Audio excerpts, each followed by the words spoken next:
Hi, it's Nina. Hello and welcome again on our Know channel. And in today's video, I'm gonna show you how to fix blurry photos, reel, or stories on Instagram. So let's get started.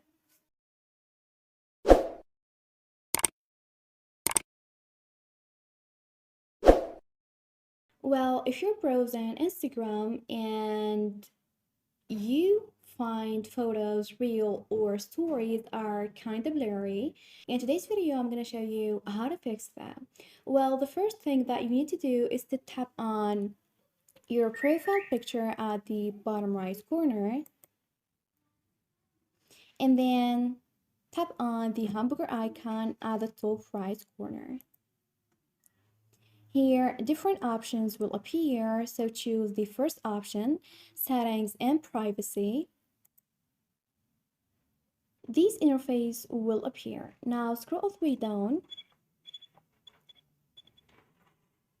and from your app and media, choose data usage and media quality. Great. And now make sure to turn off the data saver, because when you turn on the useless data saver, then it will reduce the quality of your photos, reels, and stories.